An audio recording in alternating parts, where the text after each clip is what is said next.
malam ini. Segala pujian, hormat, sembah, syukur kami hanya bagi satu nama yang kudus, nama yang penuh kuasa, yaitu nama Tuhan kami Yesus Kristus. Dan kami doa biar kiranya pujian menyembah kami boleh menyenangkan hati Tuhan, karena kami tahu, kami percaya hati Tuhan disenangkan, hadirat Tuhan dicurahkan. Dalam hadirat Tuhan ada berkat, ada sukacita dan mujizat. Siapapun yang hadir, yang sakit Tuhan sembuhkan, yang terikat berikan kelepasan, bahkan kemenangan yang pasti Tuhan nyatakan. Terima kasih Tuhan. Tiba saja dengan ucapan syukur kami mau bawa hati kami Tuhan untuk lebih lagi diberkati oleh kebenaran firman Bapa. Kami doa Tuhan yang berbicara, mengajar, mendidik untuk setiap kami. Kami doa benih firman bertumbuh, berakar, berbuah. Kami yang terima firman bukan cuma duduk diam jadi pendengar, tapi kami boleh bangkit jadi pelaku-pelaku firman Tuhan. Hamba-Mu yang percaya Tuhan untuk menyampaikan firman Bapa, urapan Tuhan mengalir. Kami bersatu hati berdoa, tangan Tuhan turun atas hamba-Mu ini. Tuhan sucikan layak hamba-Mu ini. Jika ada dosa turun ampun lemah tubuh kami berikan kekuatan. Hamba nggak layak tanpa Tuhan, hamba nggak bisa apa tanpa Tuhan. Tapi dalam pengurapan Tuhan, dalam tangan Tuhan, Tuhan sanggup ubahkan yang biasanya luar biasa, yang lemah jadi kuat, yang layak menjadi berkat. Semua yang pasti diberkati sempurna.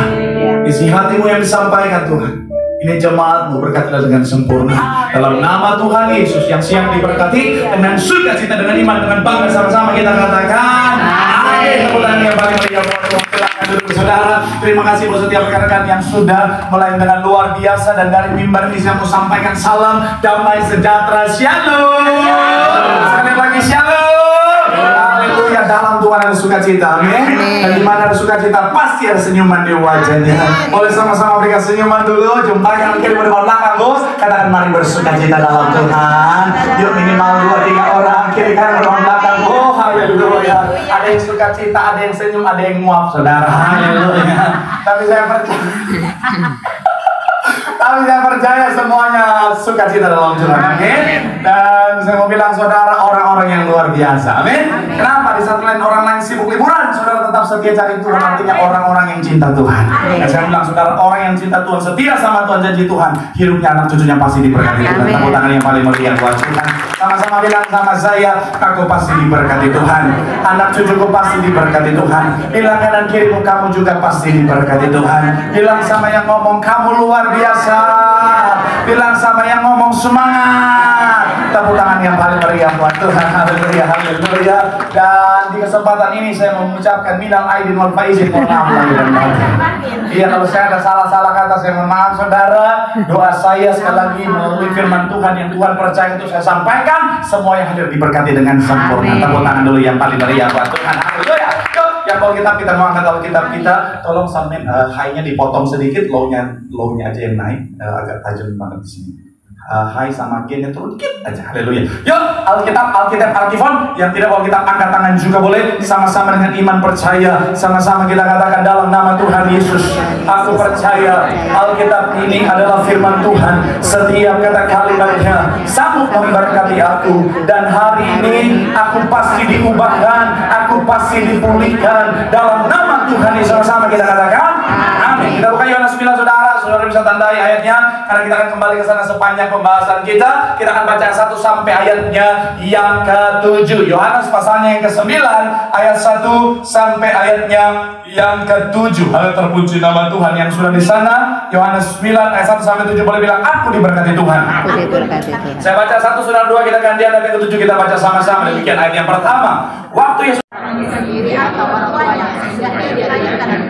ayat yang ketiga dikatakan apa? Jawab Yesus, bukan dia dan juga bukan orang tuanya, tetapi karena pekerjaan-pekerjaan Allah harus dinyatakan di dalam dia. Ayat yang keempat, silakan. Kita harus menjaga pekerjaan dia yang mengutus aku selama masih siang akan datang malam, di mana tidak ada seorang pun dapat bekerja.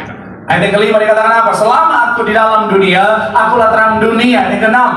Setelah yang mengatakan semuanya itu yang muda, yang mengajar mudanya dengan tanah lain, istilahnya pada mata orang buta tadi. Ayat yang ketujuh sama-sama kita baca 3. Ya, dan berkata kepadanya, pergilah, basuhlah dirimu dalam kolam Siloam. Siloam artinya yang diutus. Maka pergilah orang itu yang membasuh dirinya, lalu apa? Kembali dengan matanya sudah melek. Saudara, ini kisah yang luar biasa saudara, tapi sepertinya jarang dibahas saudara. Dan ini kisah tentang ketika Tuhan Yesus menyembuhkan seseorang yang mohon maaf buta sejak lahirnya saudara. Dan ini terjadi di Yerusalem. Beberapa referensi mencatat saudara, ini dekat Siloam saudara. Siloam mana? Mungkin dekat Siloam Sudirman saudara. Nah, Dan kisah ini kisah yang luar biasa sekali lagi saudara, tapi mungkin jarang dibahas. Itu kenapa ada banyak orang ketika bicara tentang Tuhan Yesus menyembuhkan orang yang mohon maaf yang buta, ada banyak orang lebih ingat satu nama yaitu Bartimeus saudara. Padahal sekali lagi saya mau bilang saudara, kisah ini juga begitu luar biasa. Dan menurut tradisi orang ini namanya saudara adalah Kelidonius saudara. Dia adalah orang yang mohon maaf buta sejak lahir yang disembuhkan Tuhan Yesus di dalam Yohanes pasalnya yang ke-9 saudara. Dan kisah ini yang Tuhan taruh di hati saya untuk saya sampaikan buat saudara. Dan ketika saya pelajari lebih dalam saudara, ketika saya renungkan saudara kisah ini mengandung banyak pesan berharga. Kisah ini mengandung banyak makna yang berharga, yang kalau kita pahami dengan benar, kalau kita aplikasikan di depan setiap kita, saya mau bilang saudara, hidup kita nggak akan sia-sia, hidup kita akan bermakna, hidup kita pasti diberkati, bahkan hidup kita akan mencapai rancangan Tuhan. Katakan amin. Nah, makanya hari ini saya akan ajak saudara untuk sama-sama kita membahas tentang pesan dari kisah penyembuhan yang ada di Yohanes pasalnya yang ke-9. Saudara, saya percaya semua yang hadir semuanya pasti diberkati Tuhan. Yang setuju berikan tepuk tangan dulu yang paling meriah buat Tuhan. Haleluya.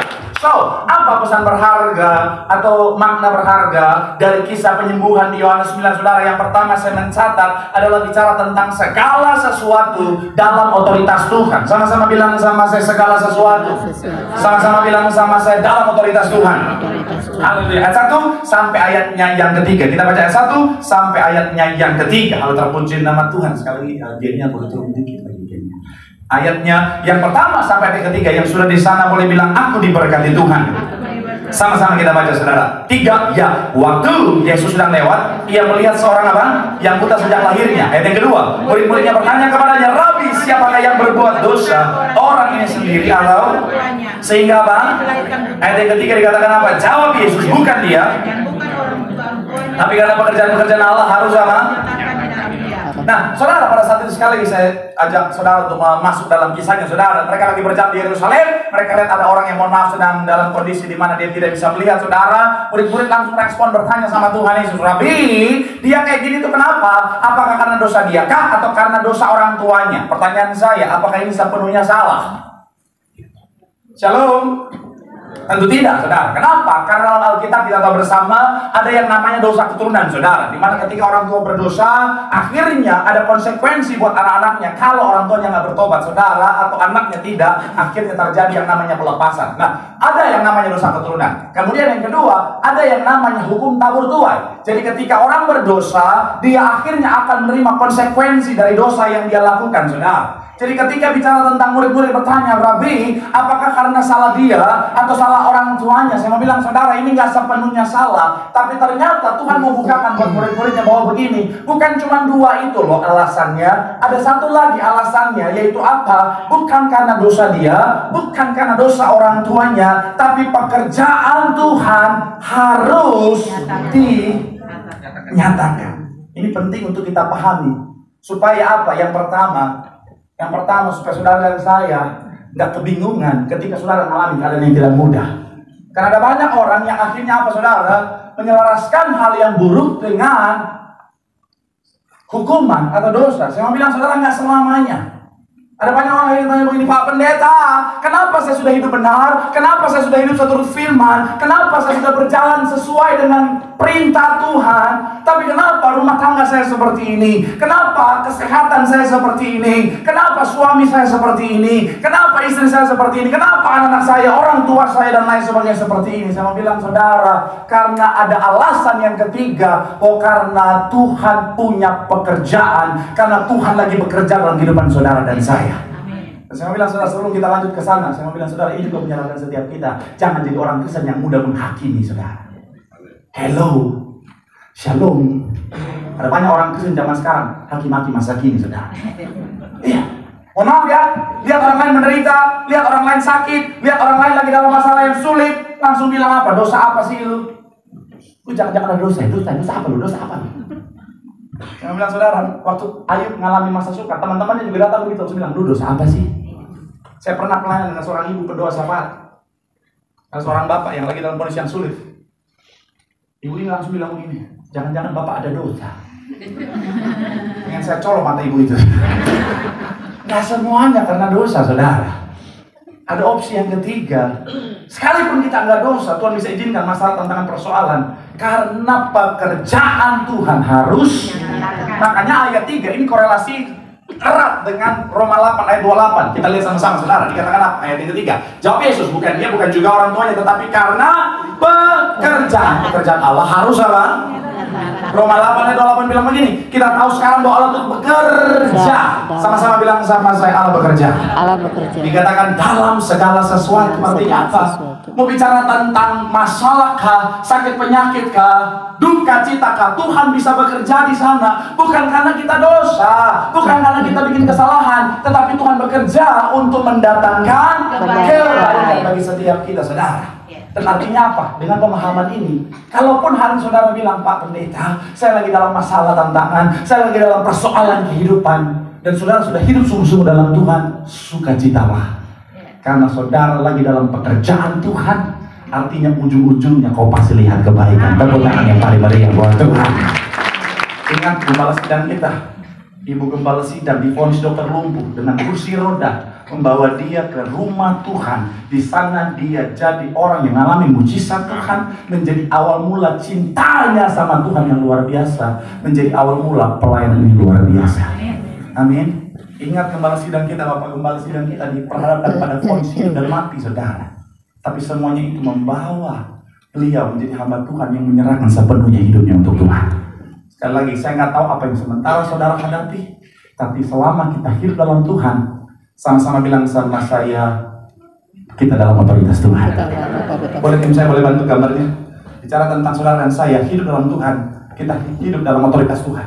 Otoritas Tuhan akan membawa kita pada rancangan Tuhan. Rancangan Tuhan semuanya untuk kebaikan. Sekali lagi tepuk tangan yang paling meriah buat Tuhan. Bilang sama kanan kirimu, hidup dalam Tuhan, dalam otoritas Tuhan, semuanya untuk kebaikan. Tepuk tangan sekali lagi yang paling meriah buat Tuhan. Haleluya.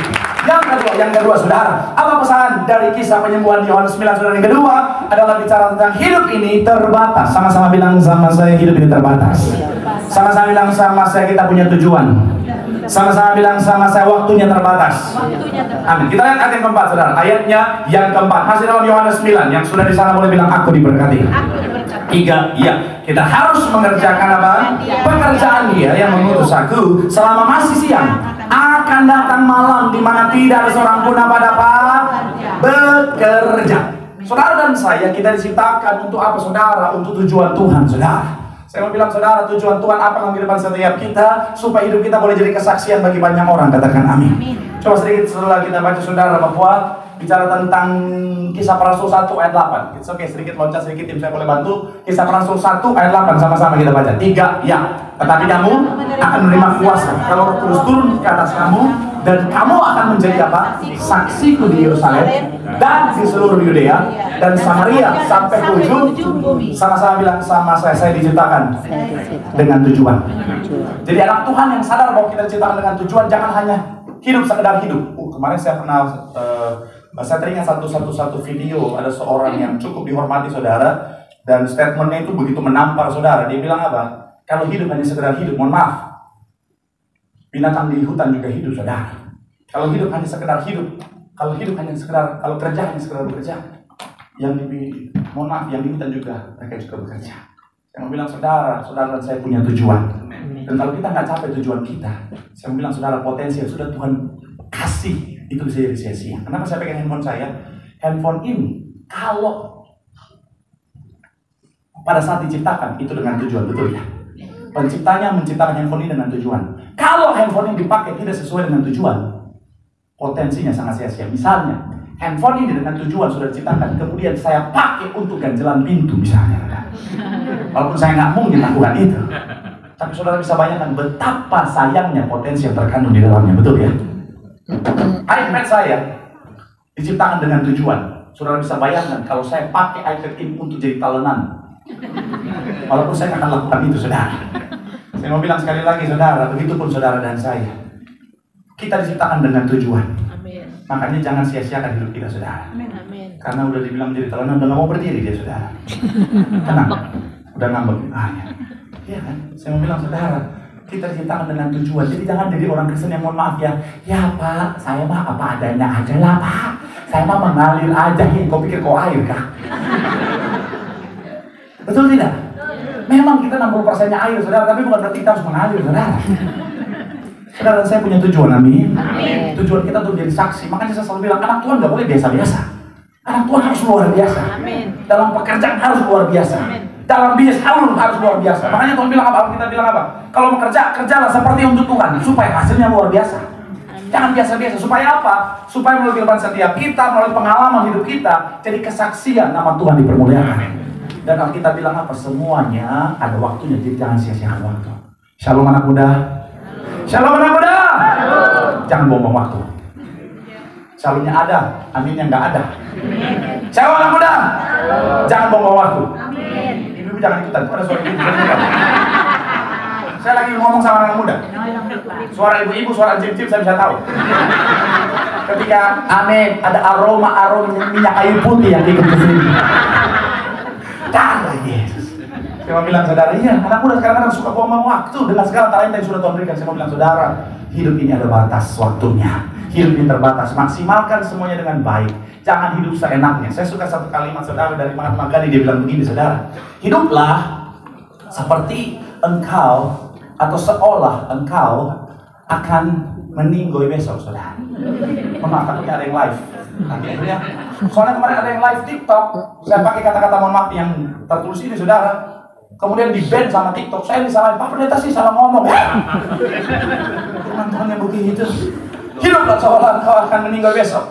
Belajarlah seolah akan hidup selamanya. Saya memang saudara kalau sudah tahu hidup yang akan lama lagi, waktu terbatas, pasti akan hidup dengan sebaik mungkin. Amin. Billy Graham bilang begini, kita dipanggil untuk hidup dalam kekudusan, bukan mengikuti keinginan dunia. Yesus berkata, ikutlah aku, bukan hiduplah sesukamu. Selanjutnya, C.S. Lewis bilang begini, kebebasan sejati bukanlah melakukan apa yang kita inginkan, tetapi memiliki kekuatan untuk melakukan apa yang harus kita lakukan. Apa yang harus kita lakukan? Hidup dengan sebaik mungkin, supaya melalui kehidupan setiap kita banyak jiwa dimenangkan bagi kerajaan surga. Tepuk tangan yang paling meriah buat Tuhan. Bilang sama dan dirimu, jadilah saksi. Karena hidup ini terbatas. Tepuk tangan yang paling meriah buat Tuhan.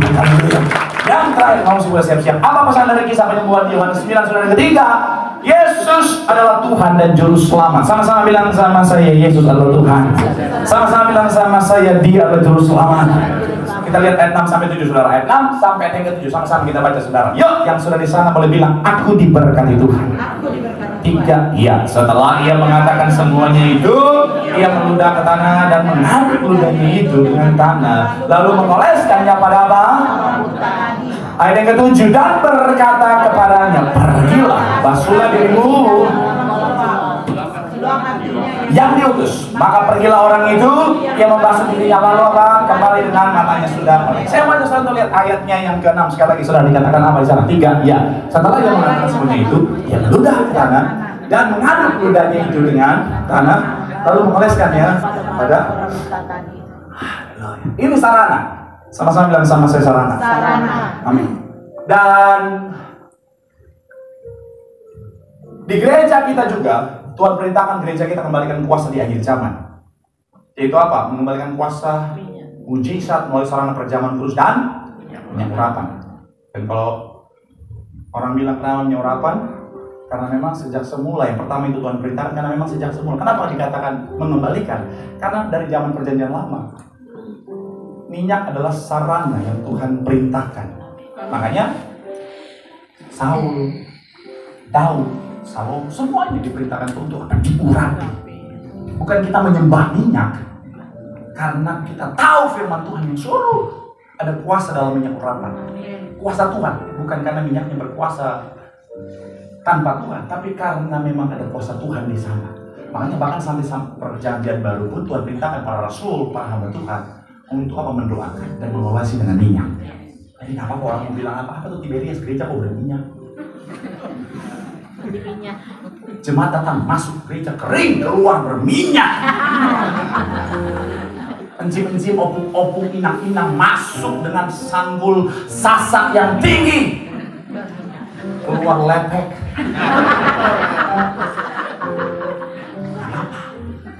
Karena kita tahu kebenaran, jadi kita cukup nyanyikan satu pujian. Biarkan orang berkata apa. Dan saya bilang sebenarnya harus disyukuri. Karena Tuhan perintahkan kembali kita kembalikan kuasa di balik perjamuan dan minyak urapan, sarana kesembuhannya minyak urapan. Saudara bisa bayangkan kalau sarana ini yang Tuhan perintahkan di gereja ini, sarana kesembuhan melalui tanah dan juga ludah.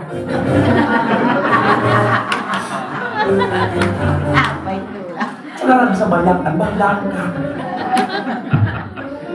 Pada saat altar call, pengerja datang masuk dengan tanah. Oke Bapak Ibu, yang mau didoakan silakan maju. Bentar, saya minum dulu. Ini. Sakit apa? Sakit kepala. Sakit apa? Gatal-gatal.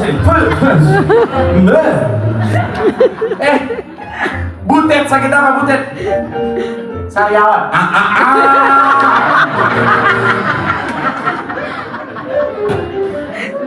Tangan saudara, saya yang ngebayang ini geli sendiri. Tapi memang kesannya jorok banget ya. Ingat, pertanyaan saya, bisa nggak Tuhan sembuhkan dengan cara yang lain? Bisa. Bisa nggak Tuhan jamah aja langsung sembuh? Bisa. Yes. Berarti Tuhan jamah sembuh, maka nggak perlu sentuh, nggak perlu jamah. Seorang wanita yang benar 12 tahun kena jubahnya aja sembuh, betul ya? Tapi kenapa? Harus pakai tanah.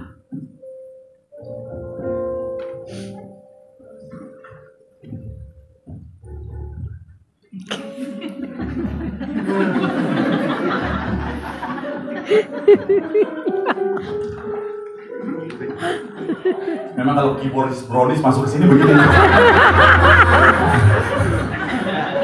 Kenapa menurut saudara?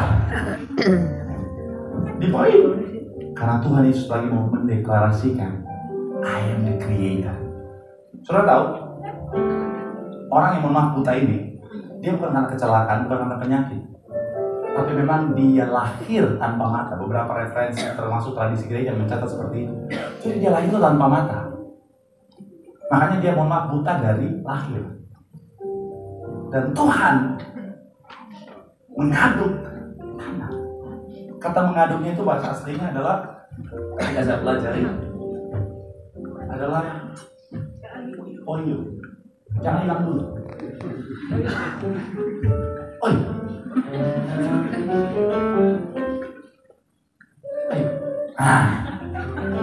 Itu mengaduk. Itu terjemahan lainnya. Itu artinya apa? Membuat, create, atau menjadikan. Jadi Tuhan aduk itu tanah. Tuhan create, Tuhan buat, Tuhan jadikan mata. Terus dia taruh di mata orang ini yang tadinya nggak ada. Jadi mata, punya mata. Dia lagi mau deklarasikan, akulah pencipta. Ingat Kejadian 2, Tuhan ciptakan manusia, Allah ciptakan manusia dengan apa? Tanah.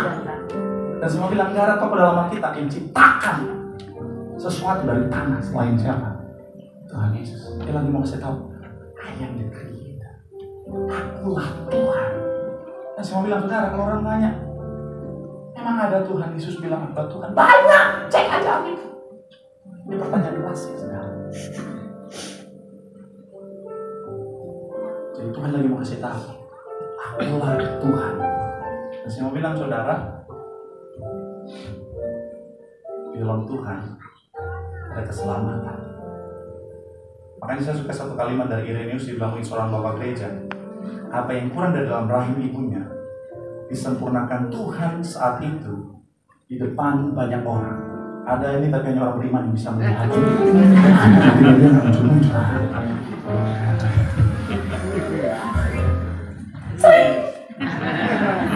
Muncul tapi salah. Bapak gereja Irenaeus, haleluya. Iya, Irenaeus bilang begitu, saudara. Dia bilang apa yang kurang saat di dalam kandungan ibunya disempurnakan Tuhan di depan orang banyak. Kenapa? Karena Tuhan lagi mau deklarasikan ayah. Dan memang iblis berusaha menghapus, menghilangkan keilahian Tuhan di pikiran manusia. Karena memang hanya dalam Yesus ada keselamatan yang sejati. Nah, sekali lagi saya mau bilang, saudara, Yesus adalah Tuhan yang juru selamat.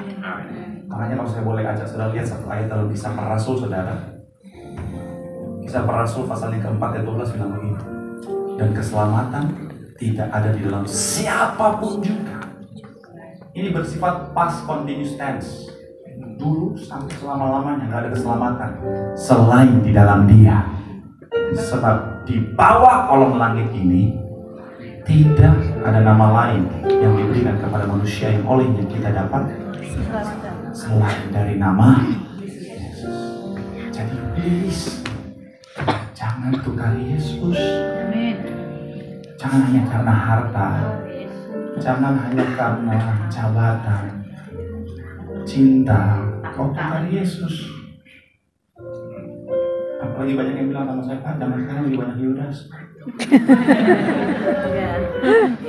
Yudas. Sedih-sedih lah. Sebagai seorang hamba Tuhan, saya sedih-sedih lah.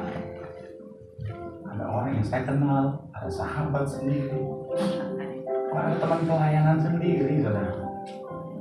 Saya pelayan bersama, kita bertiga. Saya kalau nyanyi itu saya di tengah, ada teman saya sebagainya di sebelah kiri, nyanyi sama-sama memuji Tuhan. Bertahun-tahun yang lalu, kemarin saya lihat dia tinggalkan Tuhan hanya karena cinta. Saya bilang, Tuhan, kenapa kau sampai begini? Kau ingetin saya tentang apa? Di Golgota ada 3 salib.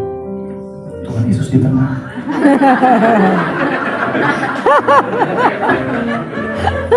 Kenapa saudara ketawa? Iya kan? Tuhan Yesus di tengah. Satu terima keselamatan, satu tidak. Itu Tuhan Yesus loh.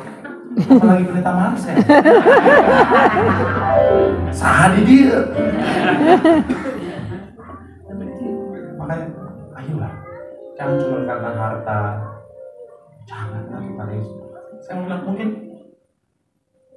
kadang-kadang harta tuh kayaknya kita butuh banget. Iyalah, apa sekarang butuh banget. Tapi itu nggak sebanding dengan keselamatan yang Tuhan sediakan. Lagi mohon maaf dengan sebutan hati saudara. Mungkin saya nggak pernah punya harta yang sampai berlimpah-limpah yang luar biasa dari sultan, yang saya belum pernah. Karena kalau saya mau ngomong terlalu jauh, update aja. Nggak pernah jadi sultan, tapi saya pernah dikasih kesempatan Tuhan punya koko angkat, saudara. Itu orang kaya banget, kaya banget. Cuma saya pelajari ya, orang kaya itu ternyata semakin kaya semakin low profile, nggak mau kelihatan. Itu orang kaya banget, tapi dia low profile, nggak mau kelihatan. Tapi satu ketika, kenapa saya tahu dia kaya banget? Saya buktikan dia kaya banget. Kita diundang di sebuah acara, saudara. Itu acara orang kaya banget di salah satu hotel mewah di Jakarta, saudara, paling mewah. Kemudian itu ternyata acara makan malam plus pameran berlian. Jadi semua meja udah ada namanya. Saya doang yang dadakan, jadi tulis pakai spidol di situ. Tapi nggak apa-apa, saya bangga, nggak apa-apa. Istilahnya udah ada di ruangan itu sudah makan gratis. Terus habis itu ini ada model yang lewat pakai berlian, kemudian ada yang di belakangnya orang pakai jas berlian. Ini pameran. Kemudian pas pulang, dia bilang sama saya, kok tadi dia, ya udahlah ya, nggak enak lah, udah diundang bisa-bisa kok beli berlian. Bisa-bisa, saya berlian harganya 7M. Iseng-iseng.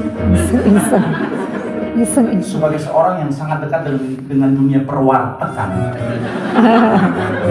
jiwa saya berontak, saudara. Iseng-iseng 7M. Orang Tuhan iseng-iseng 7M. Iseng-iseng. Saya iseng-iseng dicilok, saudara. Iseng-iseng 7M. Saya bilang, oh ini iseng-iseng 7M kok. Ya, itu memang standarnya begitu deh. Itu masih murah nih. Cincin koko nih bisa beli hotel. Hah? Jujur ya, otak saya nggak nyampe. Cincin bisa beli hotel. Bisa beli hotel. Saya cobain, jujur memang gede banget, saudara. Kemarin gara-gara bikin hotboy, saya googling. Namanya Pink Star Diamond. Harganya 7 $71,2 miliar. Nggak usah bayangin, saya nggak mampu bayangin. 7 triliun jadi cincin tuh. Dan saya ingat, waktu itu saya pakai loh cincinnya. Jadi saudara kalau pegang tangan saya hati-hati ya, ada 7 yang bekas $1 miliar. Waktu itu saya pernah pakai cincinnya dan saya iseng-iseng, kok aku pinjam hari Minggu ya. Saya udah bayangin saya mau salam begini, shalom. Tapi puji Tuhan saya nggak jadi pinjam. Saudara bisa bayangkan kalau saya pinjam terus hilang. Lagi doain orang, lu hilang. Oh Tuhan Yesus, oh Tuhan. Kan pada masa itu jemaat Inggris banyak juga yang penyusup. Teman saya pendeta doain orang, jam tangannya hilang. Jemaat handphone di dalam kantong hilang. Lah pada cuma cincin. Oh Tuhan Yesus.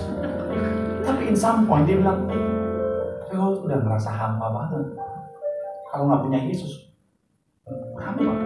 Even beli mobil mewah, dia bilang paling happy berapa lama? Paling 7 hari, 1 minggu. Habis itu rasa biasa aja.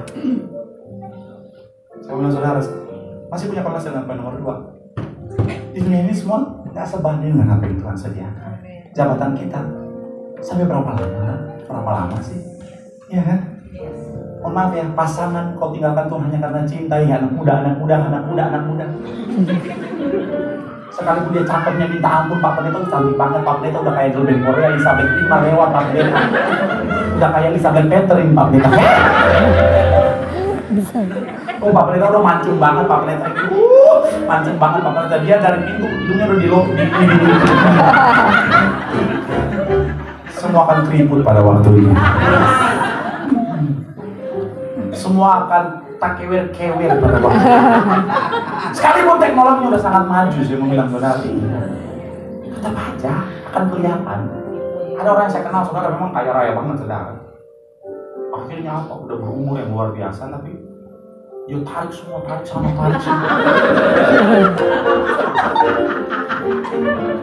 Sampai ketemu saya udah.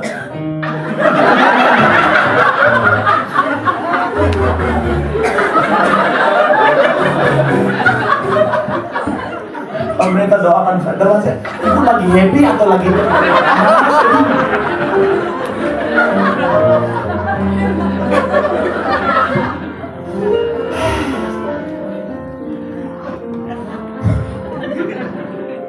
Saya berusaha untuk sajikan semuanya dengan begitu ringan, tapi ini pesan yang penting.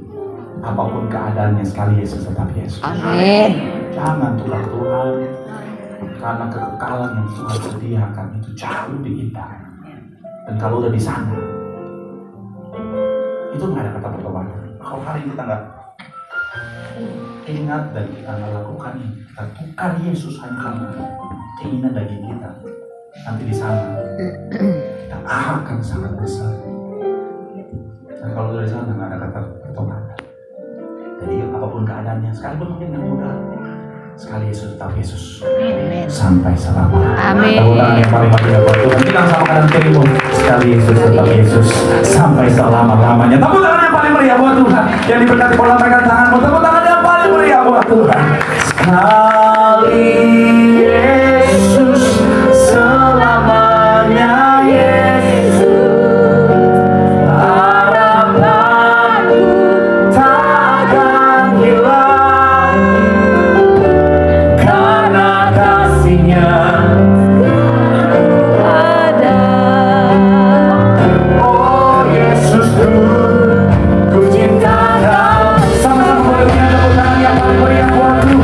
Sampai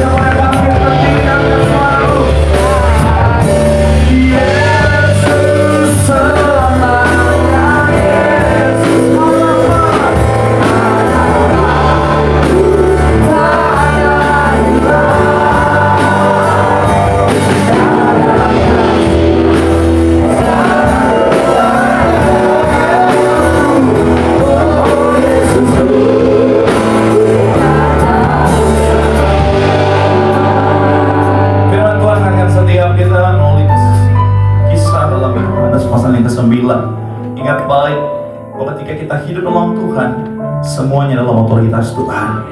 Sekalipun mungkin tidak mudah, sekalipun penuh dengan air mata, dalam otoritas Tuhan semuanya pasti untuk mendatangkan kebaikan. Yang kedua, hidup ini terbatas. Ada masa waktunya. Pergunakanlah waktu dengan baik, supaya ketika kita dipanggil Tuhan, waktu Tuhan itu datang, kita sudah lakukan yang terbaik yang kita bisa. Dan yang terakhir, Yesus adalah Tuhan dan Juru Selamat. Amin. Tidak satu pun yang diselamatkan di bawah kolong langit ini selain oleh satu nama, yaitu Yesus Tuhan kita. Apapun keadaannya, sekali Yesus tetap Yesus. Amin. Sampai selama-lamanya. Sekarang kita tepuk tangan yang paling meriah untuk Tuhan. Bahwa firman Tuhan sudah disampaikan, Tuhan yang sempurnakan di hati jemaatmu, semuanya ada diberkati dengan sempurna. Ini doa, apapun masalah tentang sakit penyakit, persoalan kehidupan, pemulihan Tuhan pasti dinyatakan, tidak akan pernah terlambat, tapi pasti datang tepat pada waktunya dalam hidup kami. Ucap berkat, anak cucu kami pintar, cerdas, generasi juara punya masa depan yang luar biasa. Tempat ini Tuhan berkati, koordinator tempat ini, penerima mulia keluarga besar Tuhan berkati, rekan-rekan yang melayani apapun bagiannya, semuanya juga diberkati Tuhan. Gereja kami, terutama yang kami sayang, Gembala Sidang Nabi Pendeta dari Tibaria untuk ekstra kuasa, ekstra musa terus dipakai Tuhan luar biasa. Para pemimpin kami, karena sudah berkat hikmat Tuhan yang sempurna. Indonesia diberkati, damai tenang, Indonesia dimenangkan untuk kemuliaan nama Tuhan. Sementara kami pulang, Tuhan jaga Tuhan yang serai besok dan seterusnya, usaha, pekerjaan, bisnis, toko dagang studi kami Tuhan berkati berhasil. Akhirnya sebelum kami meninggalkan tempat ini, kami mau terima berkat dari surga. Mari sama-sama rekan hatimu, angkat kedua tanganmu dengan imanmu, pandang wajah Tuhan dan terimalah berkat Tuhan. Tuhan memberkati hidupmu. Amin. Tuhan memberkati pekerjaanmu. Amin. Tuhan memberkati kesehatanmu. Amin. Tuhan memberkati anak cucumu. Amin. Sepanjang tahun dan seterusnya tahun berkat. Amin. Tahun pemulihan. Amin. Tahun mujizat. Dan kiranya kasih anugerah dari Tuhan kita Yesus Kristus menyertai kita mulai hari ini sampai selama-lamanya. Yang sudah diberkati dengan sukacita sama-sama kita katakan